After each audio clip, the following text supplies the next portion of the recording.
Soprano, quanto tempo isso? Ma quando abbiamo soprano che passa? Ok, adesso calega che Jerusalem City. Hai boom soprano.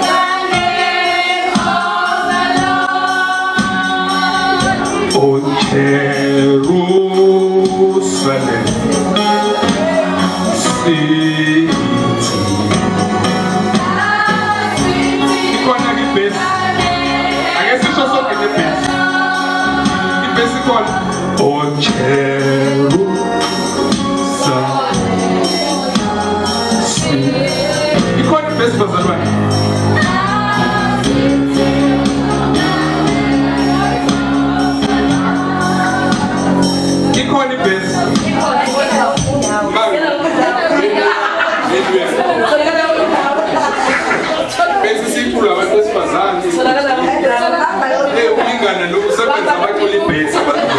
Hallelujah.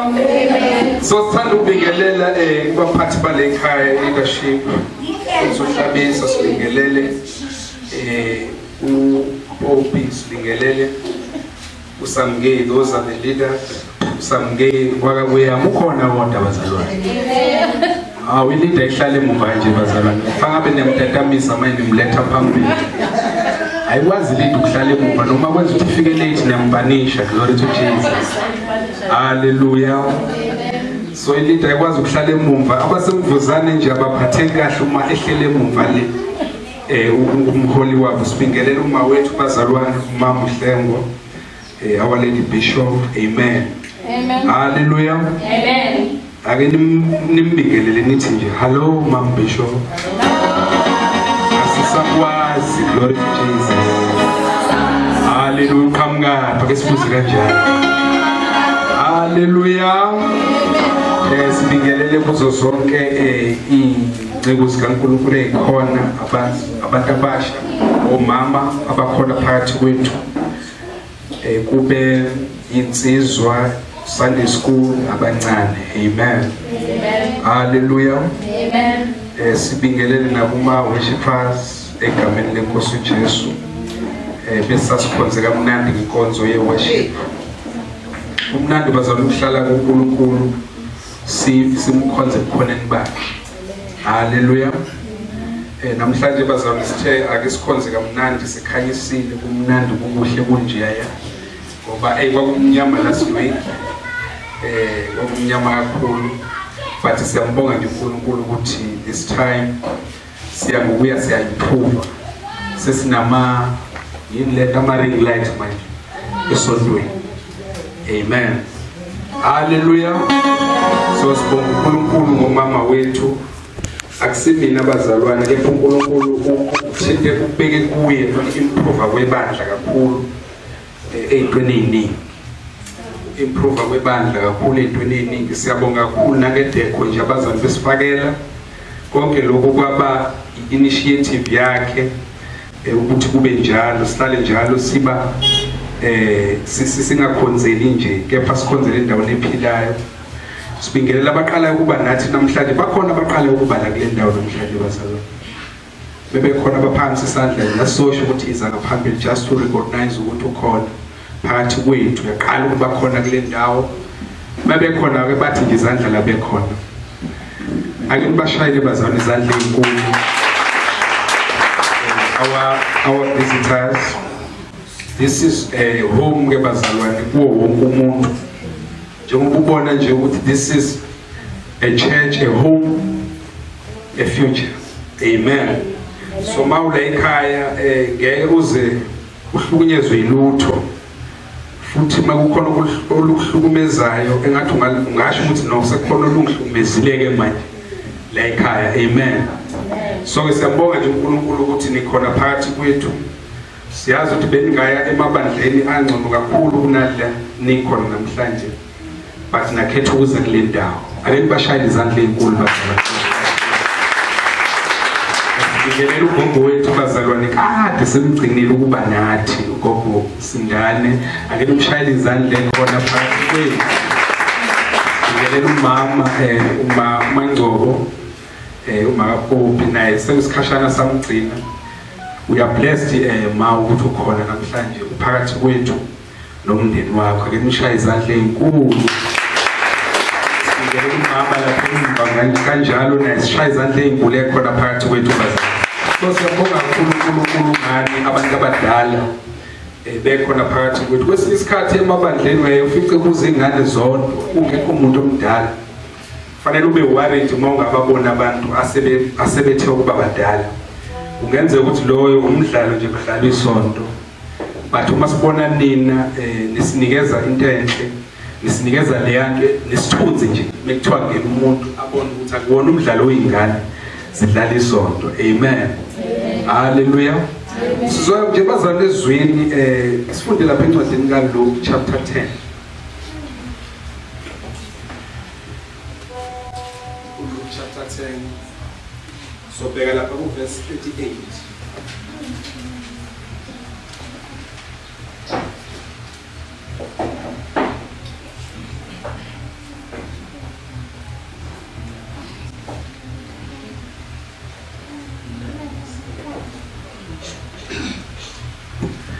So qala lapha ku verse 38. Luke 10 verse 38. Isihloko sakhona bazalwane oMartha noMaria. Kwathi ekuhambeni kwabo wangena emzini othile owesifazane othile. Igama lakhe linguMartha. Wamamukela endlini yakhe. Wayenodade wabo othiwa nguMaria ohlala ngasezinyaweni zenkosi. Walizwa izwi lakhe. Wayenodade wabo ekuthiwa ubani bazalwane? Maria. uMaria udume ngani? Ohlala ngasezinyaweni zenkosi. Ake uyiphinde leyo part. Wayenodade wabo othiwa nguMaria owahlala ngasezinyaweni zenkosi. Walizwa izwi lakhe. Walizwa izwi lakhe. Amen. Qhubeka. Kepha uMartha ekhathazekile ukusebenza okuningi waya kuye wathi Nkosi, awukhathaleli ukuthi udadewethu ungishiyile ngisebenza ngedwa na? Uphinde iphathi kaMartha ke manje. Kepha uMartha ekhathazekile ukusebenza okuningi waya kuye wathi Nkosi, awukhathaleli ukuthi udadewethu ungishiyile ngisebenza ngedwa na? Udadewethu uhleli kuphi yena? Ngasezinyaweni zenkosi. Uhleli ngasezinyaweni zenkosi ulalele izwi lakhe. Qhubeka. Ngakho yisho kuye ukuba angisize. Verse 41. Kepha inkosi yamphendula yathi, Martha, Martha, unakekela ukukhathazeka ngezinto eziningi. Kodwa inye into edingekile. uMaria ukhethile isabelo esihle angayi kubhukwa sona. Martha, Martha. Inkosi yamphendula yathi ukhathazeka kakhulu ngezinto eziningi. Bese uthi Jesu, but few things are needed.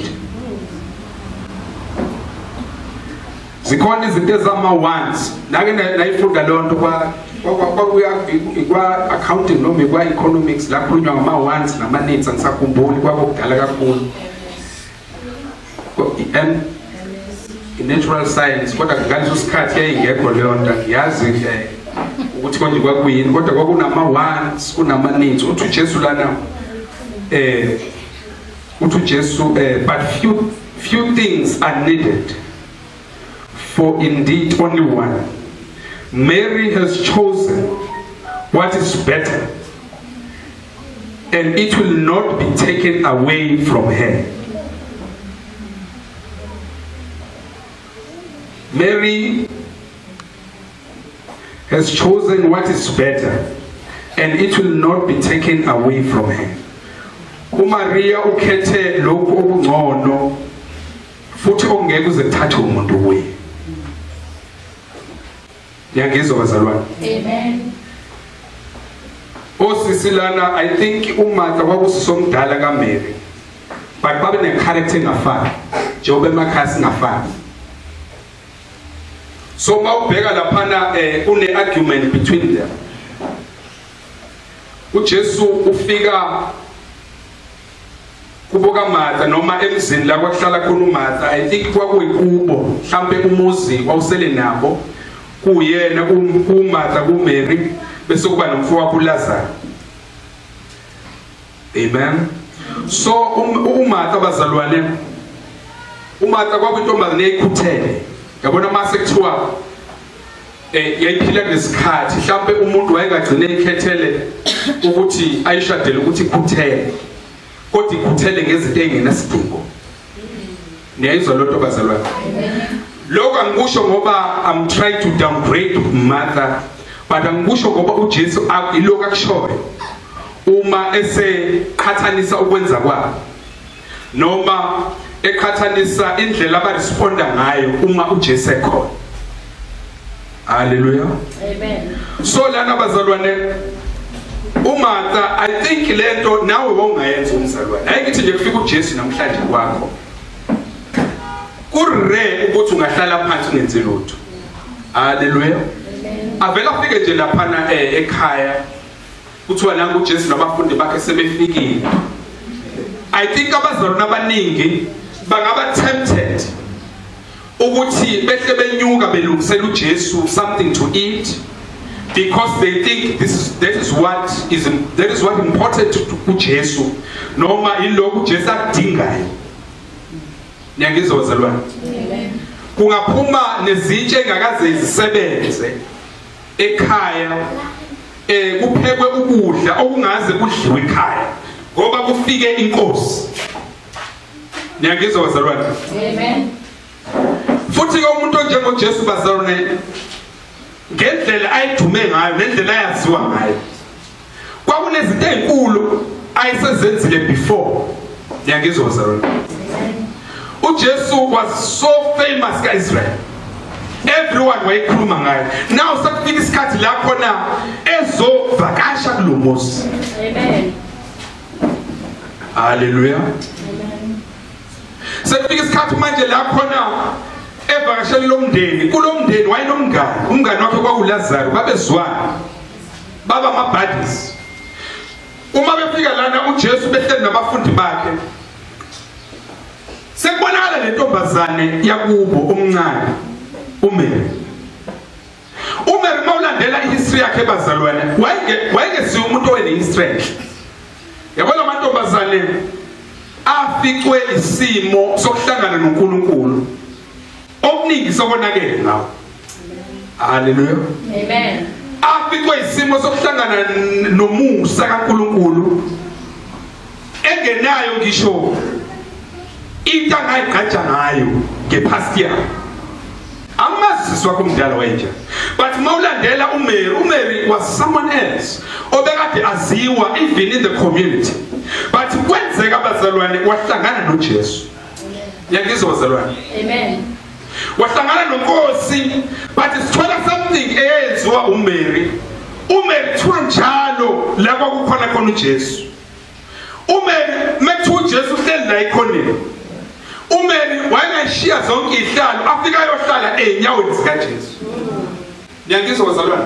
Amen. Sithi sonke sikhona, even abafundi bakho uthola ukuthi bahleli baqhelile kuJesu, but uMary will come abadlule bonke. Inhloso yakhe wayengakwazi ukuhlala kwenye indawo. uMary wayengakwazi ukuthi akhethe enye position, wayefuna uJesu la engakhona, but meselithi afike ahlale ezinyaweni zakhe. Hallelujah. Amen. Kungenzeka bazalwane ukuthi wayengahlali nje afika ahlale like an ordinary person. Wayehlala mhlawumbe ayithinta inyawo zika Jesu. Abafundi bakhe there was a time khona la elithi wake wangena khona nomfumo wamafutha ngelinye ilanga. Ngifuna bazamkeni izwe into yomuntu obekade lahlwe izwe lonke. Kodwa umuntu owathola imfihlo. Umuntu owathola into engakazitholwe ngisho abangcono kunaye. Niyangizwa bazalwane? Amen. Kuthiwa ngelinye ilanga asazi ukuthi imali wayithathephi. Amanye ama translations nabanye abachazayo bathi wayekade prostitute before. Hallelujah. Amen. Niyangizwa bazalwane? Wayekade prostitute before ahlangane noJesu. So lo moya we prostitution wawusumgqilaze isikhathi. Efisa ukuthi aphume kuwo but there was no one ongamsiza. I believe ukuthi it happened ngelinye ilanga. Kuzohamba ahlangane noJesu. Isitori sabo asisizi ukuthi kwahlangana kanjani.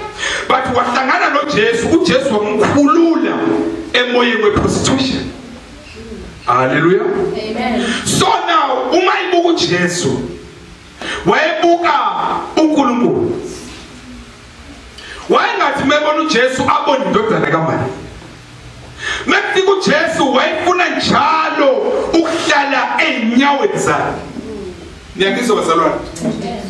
Yabona mekuthiwa kwakune meeting la kaDabeka mhlawumbe eground. Oh, anyway. Noma in the stadium. uMaria noma bethiwa wayezobe efike late emhlanganweni. But kunento uMaria yaziwa ngayo. Wayebadlula bonke abantu ngisho wathiwa amasitha asephelile.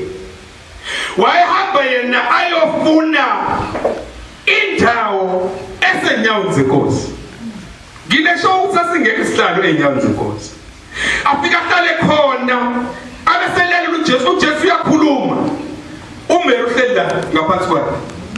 uJesu uchaza indaba zombuso kaNkulunkulu. uMary ulalele. And kungenzeka ukuthi khona imfihlo eyenzeka uMary.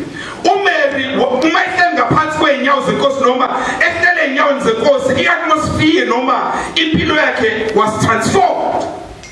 Hallelujah. Amen.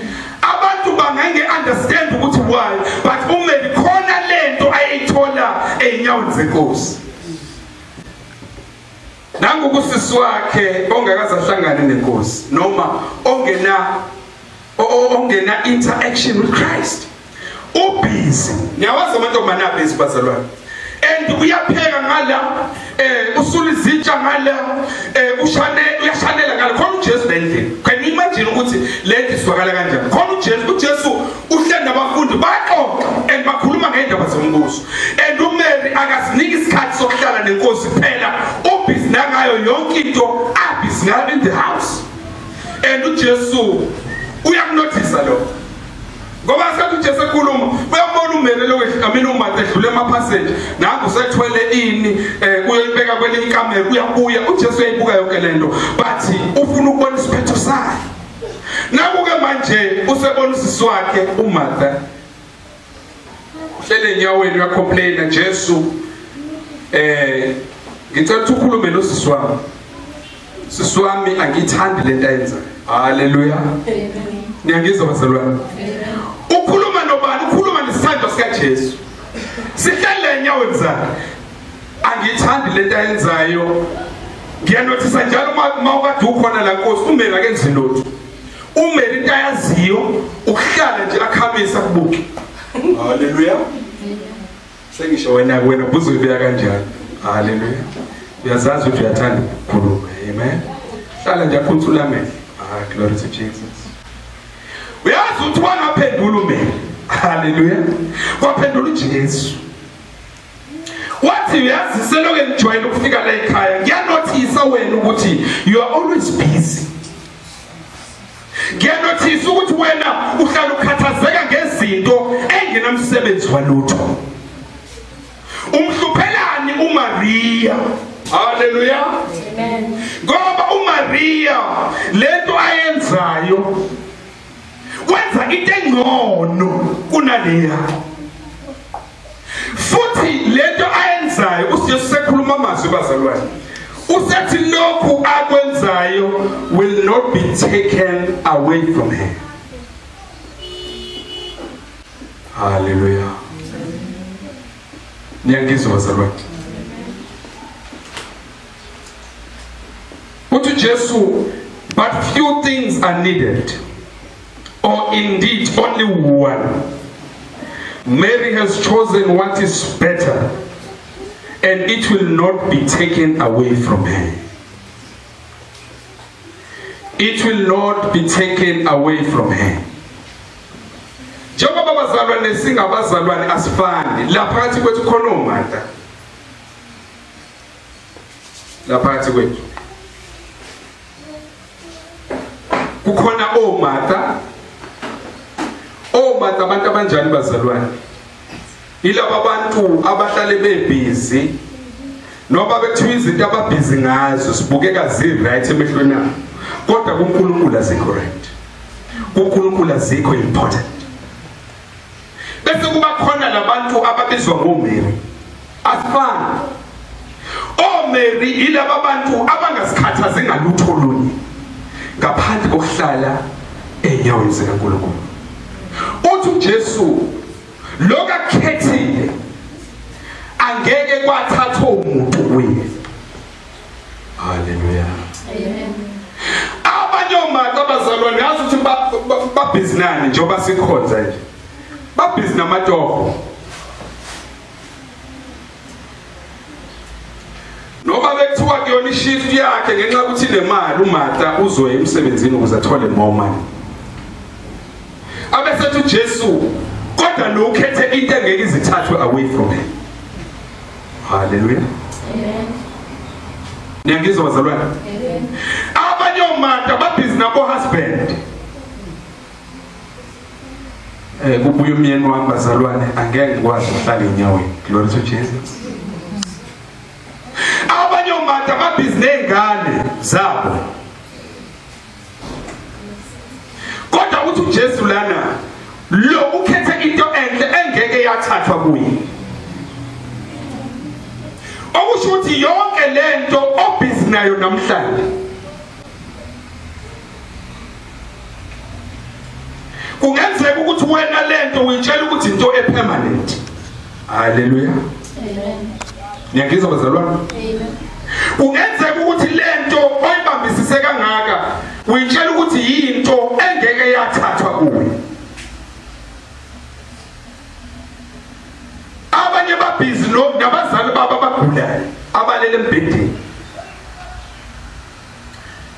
Abanye babhizi, abantu babhizi bazalwane. But uthi uJesu zifew izinto ezi-right. Abesethi but only one. Ukuhlala enyaweni zeNkosi. Hallelujah. Amen. Ungenzeka ukuthi lento bazalwane esibhizi nayo kangaka into engeke uze uphele kwalonyaka ikhona. Ngoba ayikho into engethathe kumuntu ngaphandle kokuthi uhlale enyaweni zeNkosi. Yiloko kuphela ongeke waphucwa khona. Hallelujah. Amen. Ngelinye ilanga bazalwane abantu ababehlala enyaweni zeNkosi, abantu ababemfuna uNkulunkulu ngenhliziyo yabo oJobe. uJobe kuthiwa wayenayo yonke into. Yabona makuthiwa waye-rich, that man was the richest man ever ngesikhathi sakhe. But sizwa kuthiwa lo muntu every day, hallelujah, ake sithi sonke every day, wayehamba ayoba si-altare. As much as wayekade umuntu o-rich ngaleya ndlela, kodwa every day wayehambe ayoba i-altare likaNkulunkulu akhulume noNkulunkulu wakhe, ngoba wayazi ukuthi noma ngabe kuthiwa nginazi izinto but azina guarantee ukuthi angeke zathathwa kimi. Hallelujah. Amen. Every day lithi wayengane ezinhle enemizi enamakameli enenkomo enezimvu enembongolo konke lokhu kubalwa ngama-thousands. Uyacabanga inkomo eyodwa uthini mali? Inkomo eyodwa yo-15,000. This man mekhuluma ngemfuyo yakhe yayibalwa in thousands. Kodwa into ehluke ngayo ukuthi noma wayenazi izinto noma uNkulunkulu embusise kangaka wayeshiya emuva zonke lezi zinto ashone athanda. Yangizwa bazalwane? Angikhulumi ngetoho. Itoho ohola kulona u-4,500 ngenyanga. No, I'm not talking about that. Hallelujah. Amen. Angikhulumi ngetoho. Angikhulumi mhlambe ngegrocery le oyenza mekufanele uyohlala enyaweni zenkosi. No, angikhulumi ngetoho. No, into engekho, into engabalwa, ngeke ibalwe ngisho mekuthiwa kubhalwe iBhayibheli. Kodwa uJobe, the Bible says, safika isikhathi sokuthathwa kwezinto. Hallelujah. Amen. Ngoba nawe lento oyikhonze kangaka. Uthi uJesu yinye phela into engeke ithathwe kumuntu. Ukuthi umuntu ahlale khona ebuka uNkulunkulu wathi ukhethe kahle. Hallelujah. Amen. Safika isikhathi the richest man elithi kwafika abantu bezombungaza ngendlela aye right ngayo rich ngayo. Kwafika abantu bezombungaza kufika abantu bezombungaza bemncoma ubukhulu bakhe nani but khona into eyodwa engayikhohlwa i-altar loNkulunkulu wakhe. Ngelinye ilanga kwakhiwa imeeting ezulwini. Glory to Jesus. Ngoba ungathola ukuthi lo ngobulana nje mhlawumbe imeeting yakho yokuthi uzoba unemployed isivele seqediwe. Hallelujah. Amen. Imeeting yakho yokuba unemployed it's finished and done. Wafika uSathane wathi Nkosi mengase lo muntu ususe yonke lento kanti ukhuluma ngomuntu wrong. Ususe yonke lento anayo lo muntu ngeke akhonze. Kanti ukhuluma nomuntu we-altar. Ngiyangizwa bazalwane? Wathi uNkulunkulu kulungile Sathane wena umazi lo muntu engikhuluma ngaye. Hamba uyothatha yonke into yakhe. uNkulunkulu mawukuthi uNkulunkulu ohlekayo wahleka wabheka le ngoba uyazi ukuthi uma sekhulunywa ngalabo bantu ayikho into engabahlukanisa naye ngoba abantu bokuxhumana noNkulunkulu no matter what. Hallelujah. Amen. So ke yafika phela yonke into wathi usathi kwathiwa sekuphela ukuthi sekudilika ukuthi sekuthatha imfuyo yakhe yonke sekwenze ukuthi nani kuthiwa umuntu we-altar. Hallelujah. Amen. Into ayisesele nayo wayisesele ne-altar kuthiwa washone altari ekade hlala noNkulunkulu ngalo every day wafika wangena emlotheni wahlala khona wathula. Hallelujah. Ngoba wayazi ukuthi le ndawo noma bethiwa zikhona izinto zami ehambeni. Hallelujah. Ake sithi zikhona into zakho ehambeni. Kodwa mengike ngaya kule ndawo. Hallelujah. Ngahlala kuyo uNkulunkulu I will remind him about everything esikade sikhuluma kule ndawo. Hallelujah. Amen. Ake uyibuza mzalwane wami. Mengase kuthiwa namhlanje kuphela lento oyithanda kangaka likhona le-altar ongabalekela kulo. Zikhona ininyawo ongabalekela kuzo uthi no Nkosi akukho la ngayakhona ngaphandle kuba ngizohlala la ebengike ngihlale khona nawe kusekhona u1 2 3 and 4. Hallelujah. Ngiyangizwa bazalwane. Asihlalele enyaweni zenkosi. Hallelujah. Asihlalele enyaweni zenkosi. I wonder why ngikhuluma lento. Mhlawumbe ngenze ukuthi khona umuntu onethemba lakhe eliphazamisayo. Kungenze ukuthi khona umuntu onento yakhe eligugu kangaka kuye emphazamisayo. Kungenze ukuthi ukuhlala enyaweni zenkosi lento ifike ingene phakathi nendawo emhlukanise nokuhlala kwe-altar likaNkulunkulu. Hallelujah. Niyakizwa bazalwane. Namhlanje ngifuna ukuthi uma oJobe babalekela e-altare. Yazi ukuthi i-altare inkinga ngalo ile usukela khona yonke imkhuleko yomuntu. Ngiyakizwa bazalwane. Yabona ngathi kade ehleli emlotheni welwane kade ishisa all these years.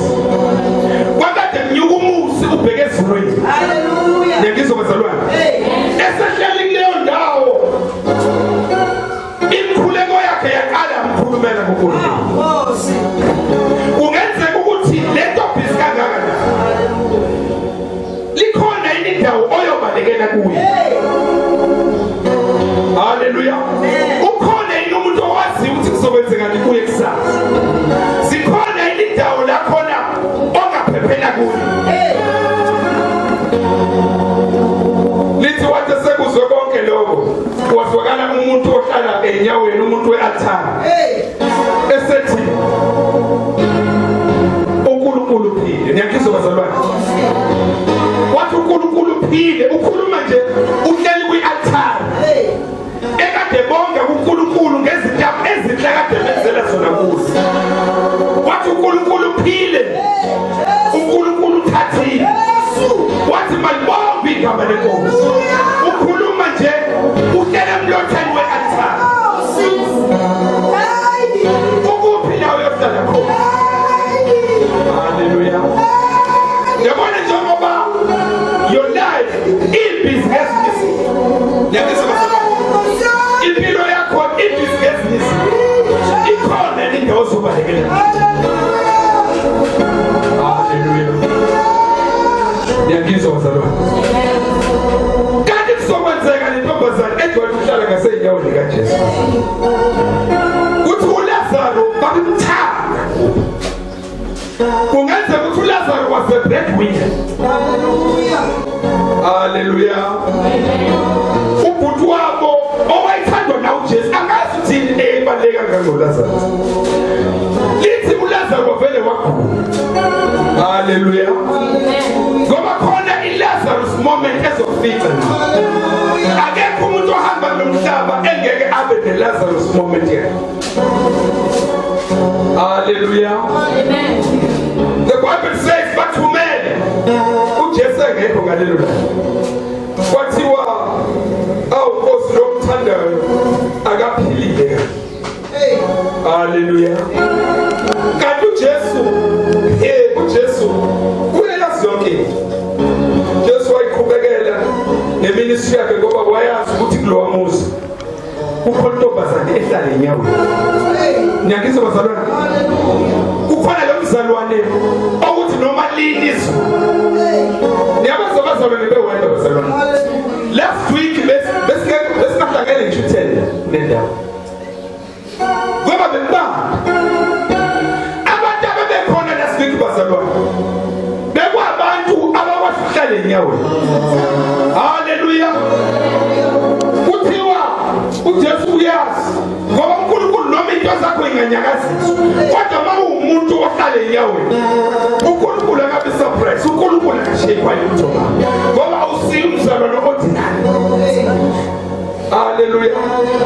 Niyabaza abantu abahlala enyaweni futhi noma lini izulu bazalwane bathi awuliyani izulu bathi glory to Jesus. Bathi siyazi ukuthi omata bekhe konzweni namhlanje akungibhekeleni umbrella yami. Hallelujah. Mhlawumbe futhi mengenayo kulungile ngoba mina ngisiya umuntu ohlala kuNkulunkulu ngesimo noma kwisimo noma ngesona. Hallelujah. Baphume. Hallelujah. Oh Maria bazalwane sasinabo last week. Hallelujah. Bangene emnyango lapha uthola uMaria umanzi ngoba uzohlala ekhoneni bukaNkulunkulu. Bakhama ingubo zabo makuthi umuntu besenethi. Omanda ngaleso sikhathi bahleli babuka ama-TV emakhaya. Omanda ngaleso sikhathi bakhonza. Bakhonza emasontweni lawo ama-TV. Basamahitha. Yabona abantu abafuna i-comfort zone. Hallelujah. Yabona abafuna I cannot go there nginamathambo. Hallelujah. Kodwa konke kufanele uyazi there is a Lazarus moment that will come one day. Hallelujah. Niyangizwa bazalwane. The Bible says wakhulu Lazarus. uJesu wangeza. Wazwashona Lazarus. Umuntu oqala waqhamuka kwaqhamuka uMatha. Niyabazi labantu abangenandaba noNkulunkulu. Ibona abagijima qala. Wathi mebona uMatha ukuthi uJesu sefikile. Washiya izitsha phansi wangathi uJesu uzothi hayi hambe qhubeka nezitsha zakhe. Haleluya. Niyangizwa bazalwane. Wathi bekhuluma kuye. Wathi uLazarus eshonile. Awufundele lapha ku John chapter 11. John chapter 11.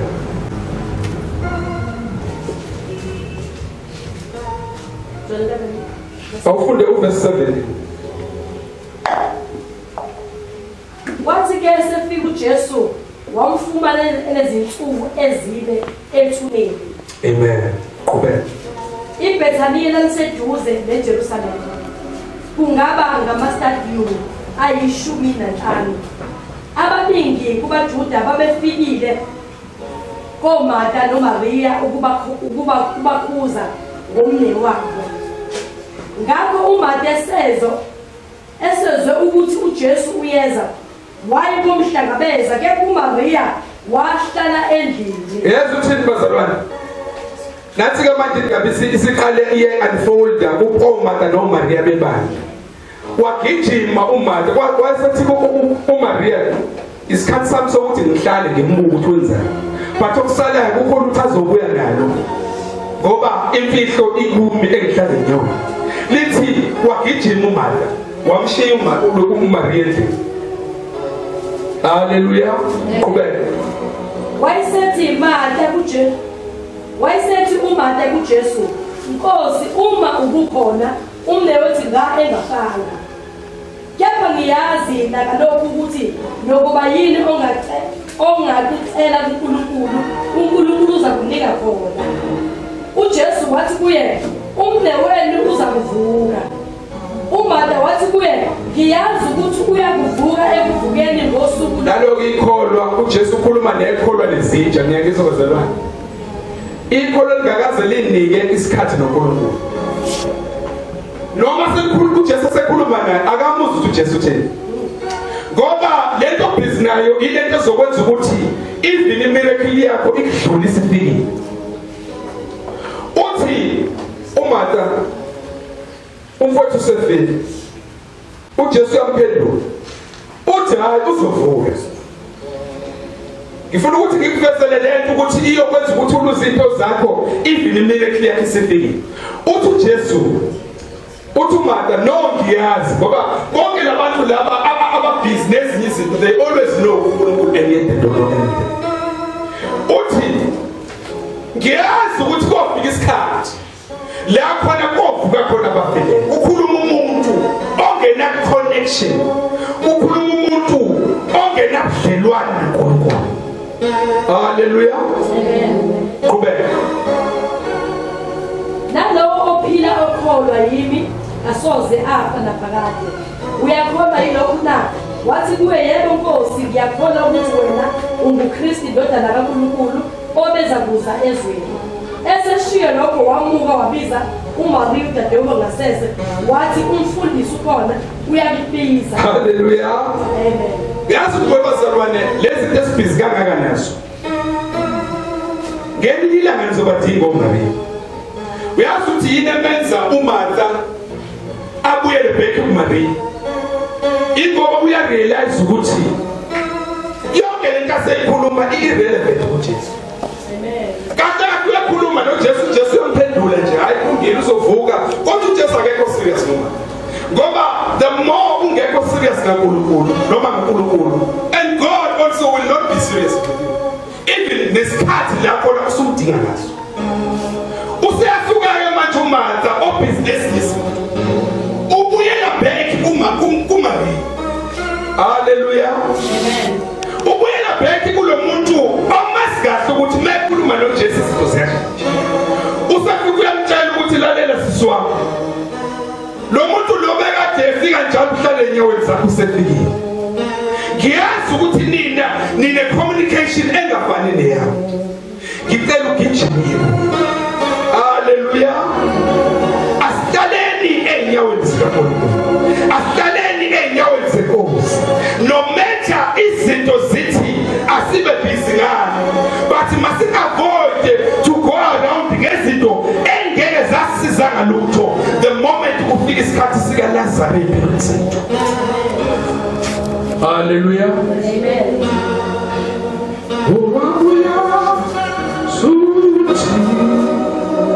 I wish I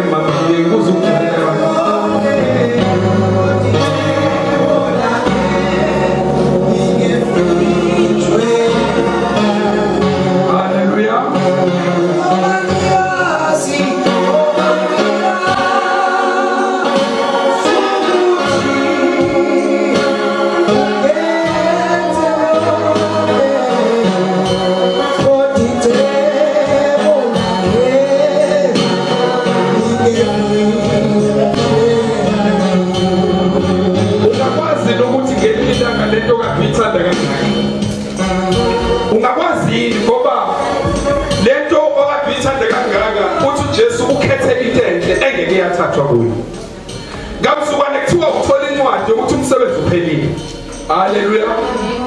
Ungakwazi ukuretreata uhambe uyatha. Uyofika khona. Ungakwazi ukuretreata uyohlala enyaweni zenkosi ongakazi uhlale yona nangelila. Ngamsuka ngelilanga kwafika isikhathi la kuthiwa khona lo mkhwenyana wakho kade umthanda kangaka. Wezongena ucingo kwathiwa sengena kusehlelwe accident ngasePhavalio. Akasidla ungenzeka ingenilanga njengoba ubhizinesi mhlawumbe ubhizinesi nomuzi wakho uthanda kangaka uzofonela umakhelwane uthola use-New Germany kuthiwa the same house is in flames. Kungenzeka yini yiphi indawo yobalekela kuyo? Hallelujah. Kungenzeka yini ngale ngane zakho oyithandayo? Hallelujah. Amen. Glory to Jesus. Ngengane zakho oyithanda kakhulu ongakwazi ukuthi unyakaze ngenxa yokuthi ubhekezo ngelila uthola umyalezo obalekela bani. Hallelujah. Asitaleni nyawo zenkosi. Glory to Jesus. Hallelujah. Asitaleni nyawo zenkosi. Otherwise sizohlala singenani ithemba kuNkulunkulu. Uqhubeke ungifundele lapha ku verse 39. Wathi uJesu susani itshe. Okay, awuqale ku verse 42. I mean ku 32. uJesu wakha. Okay. uMaria esefike lapho ekhona uJesu embona wawa ngasezinyaweni zakhe wathi hallelujah. Uma ubukhona unewethi ngale ekhaya. Awuphinde futhi. uMaria esefike lapho ekhona uJesu embona wawa ngasezinyaweni zakhe wathi Nkosi uma ubukhona unewethi ngale ekhaya. uMaria esefikile kuleyo ndawo. Ake sithi sonke esefike kuleyo ndawo. Wenze njani bazalwane? Wawakuphi bazalwane? uMaria akaqala umhlaba ukubuye enyaweni kaJesu. Hallelujah. Ngoba inyawo zikaJesu ziyi-altare lakhe. Uma esesenyaweni zaJesu uyazi ukuthi noma sekufile noma isimo sami sesingifele kodwa sizovuka. Wathi uJesu uma imbuka uMaria wakhumbula amazwi akade wakhuluma kubafundi bakhe ebaluleni izandla la inyawo zakhe kukhona intombazane ehleli imbheke phezulu. This time around wathi mefika kulezo nyawo wafike wawakwakuzwa. Hallelujah. Awuqhubeke. Ngakho uJesu embone ekhala nabaJuda abafike naye bekhala wabubula emoyeni wakhathazeka. Glory to Jesus. Wathi nimbekephi na? Esebona lithi uJesu wabubula. Ngalesikhathi fika uMartha umzalwane noBhizi uJesu wamphendula nje waqhubeka wayixoxela nabafundi. Ngiyangizwa bazalwane. Kodwa bese kufika uMaria. Lithi uMaria akakhulumanga. Haleluya. Ngoba uma umzalwane ohlala enyaweni zenkosi, sometimes bese kufika isimo esikwehlele empilweni yakhe. Kuzobiza ukuthi ungakhulumi lutho. Ubuyele kule ndawo okade ufike kuwe kuyo. uNkulunkulu wakho. Lithi uJesu embona. Haleluya. Lithi uJesu wafike lo munyu naye.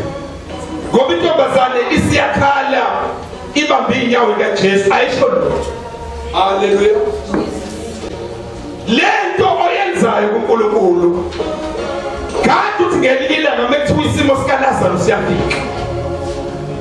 Kungabe ukuthi uNkulunkulu othi noma suthi uyakhuluma naye uthola ukuthi uNkulunkulu semnika imdanti leyo kade umnikayo ubhizi ekhaya. Lithi wawa enyaweni zikaJesu wakhala. Glory to Jesus. Lithi uJesu, he was deeply moved in spirit and troubled. Where have you laid him? He asked. Come and see, they replied. Lithi awufunde verse 35.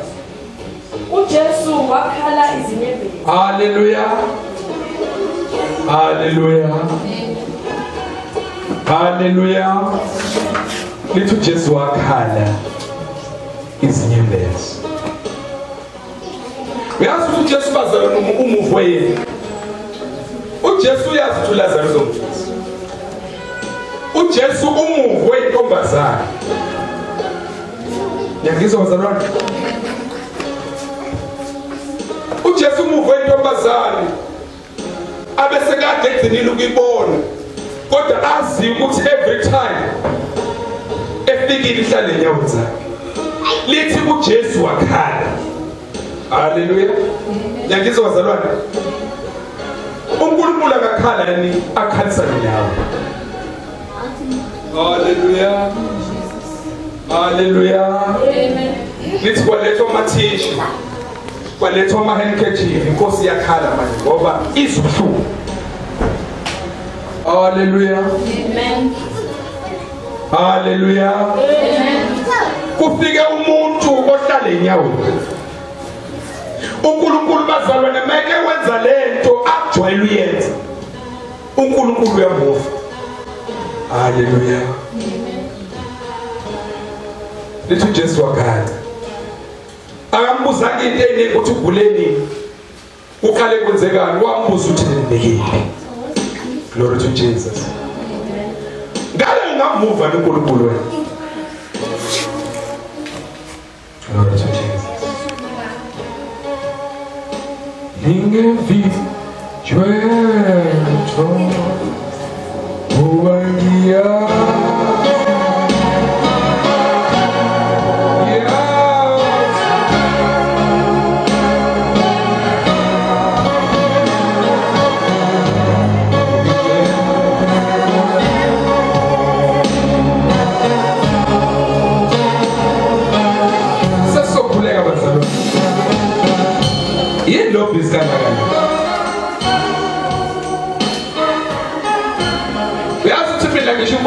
Akenze konzweni. Ngiyangizwa bazalwane. Etha akenze konzweni. Ngilungise impahla zami ngekonzweni. Ngoba ngiyazi ukuthi ithemba lami libude. Ngiyazi ukuthi noma bethiwa kwenzekani uJesu the moment ngibalekela kuye in situation yami ithiwa sekuphelile ngayo uNkulunkulu nobesathi. Hallelujah. Abanye bazalwane babhizi no WhatsApp, babhizi no Facebook. This time around nami ngenile ku Facebook bazalwane. Hallelujah. But you have to Facebook kwamhluka ngani? Ngeke ngaposta i-newspaper ilanga lango 2013.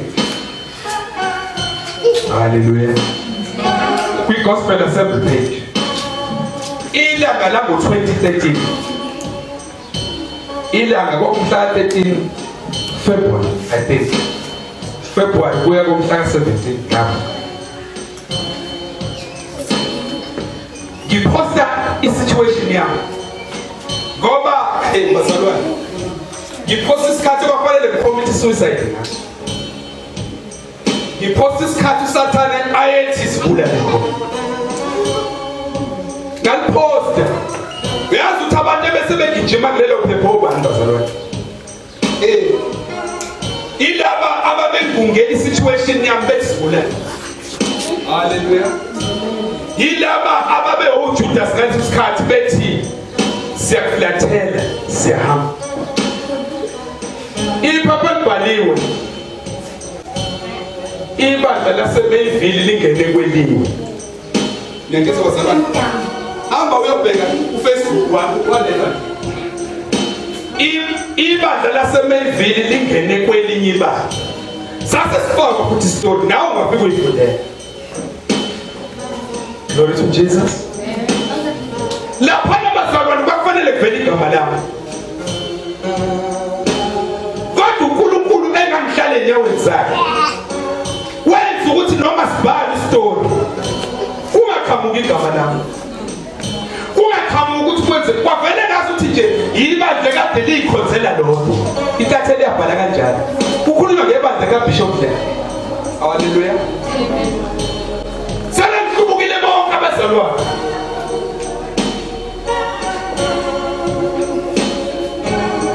Umngani wami owahluthi kwabazalwane ngo-2017 wayehedwa. Umfundisi Nzobo. Sebehlubuke bonke. Baqoqana baba nemkhuleko. Ngiyizwa bazalwane. Hamba umthatha inkambo manga go and read Joseph. Gospel Assembly Ministry Facebook page. Yabhala intatheli. Glory to Jesus. Yabhala intatheli yabhala yazavala. Ngiyangizwa bazalwane. Amen. Hallelujah. Ibeka ngibhekene nawo bazalwane was so difficult for me. Yayinzima ngendlela yokuthi ebusuku ngangiphupha ngisho amaphupho ama-nightmares. Hallelujah. Wayesethi uSathane sizobhala kodwa uNkulunkulu wathi anifake igama lakhe. Nomfundisi owayebamukela uvele uyahleka la. Sebamhlubuka ke kodwa futhi. Ayizange uyahleka ubone ibandla liphila. Ukhuluma ngabantu ekade ngibakhalela kuNkulunkulu. Abantu ekade ngibanxusela kuNkulunkulu. Abantu ekade ngichitha impilo yami yonke, ngichitha imali yami yonke. Bavela sebeshuthiwe baningi. Ushuthwa inkota yebala. Ngiyangizwa na? Amaqembu ayisewu3 ngathi sikhathi. Kwakhona iqembu lika Pastor Michael waseMayville. Elanithi noma ngabe kuthiwa umfundisi wethu sohlala naye usedlula uJesu. Kukhona elinye iqembu lenye insizwa yaseMozambique. Bese kuba khona leli qembu elavela kwiNewspaper. Bashuthwa kwamnandi befakaza bekhala abazalwane sebethola ikhaya elihle. Hallelujah. Ngiyangizwa bazalwane. Hallelujah. Bona Facebook manje ngifunda lelo phepha uyibonele. Bese ngiyiposta le ndaba abantu abagijime epage. The same people mengibona ama-likes, the same people ababekhona. Ngoba ngaleso sikhathi babethi bayingcwaba iministry yami. Babethi bayaqeda ngami. Kepha uNkulunkulu engangihlala kuye ey'nyaweni zakhe wathi khululeka hlengwa yikho leyo. Iministry yakho ngeke iphele kunalokhu yaqala. Ngaleso sikhathi ngangu-senior pastor eGospel Assembly Ministry. Namhlanje mekufundwa lolo daba I'm no longer a senior pastor. Sengino-senior pastor abaningi eGospel Assembly. Hallelujah. Ngangu-senior pastor zilezo bazalwane. Namhlanje ngino-senior pastor eGospel Assembly. Namhlanje nginama-apostoli eGospel Assembly. Namhlanje nginamavangeli eGospel Assembly. Namhlanje nginama-branch eGospel Assembly ko-Eastern Cape. Hallelujah. Kepha ngenxa yokuthi ngabalekela ey'nyaweni zakho. Hallelujah. Niyangizwa bazalwane? Abantu befundela leso story ngisifakele nina kahle. Glory to Jesus. Uma ngihlangana nabo abazalwane namhlanje khona osebenza lapha epharmacy ngaseMasgrave. Awu baba, yazi lento yenzeka nje thina sakhohliswa. Glory to Jesus. Ayikho yonke lento thina sasiyenza Nkosi yami. Sasingena uzothina. Glory to Jesus. Uhlangane nabanye abazalwane bami abakade beshaya ikhola sibazalwane easy is it. Twana mhlawumbe uhlangana nabo ngeke usamrecognize ngoba umuntu ona 27 sekusakwazi sidala. Hallelujah. Ngiyabatshela umfundisi wathi hey mase ubone ukhola sifide wakho. Athi hey angikaze ngibone umuntu oshayeke kanjeni. Umuntu owashaya ikhola sibazalwane sivume sijuluke sibe manzi sisuka. Bathi bengisubukile kanti uNkulunkulu wami. Hallelujah. Uyobalekela nomfiki wesikhathi sikaLazarus in your life.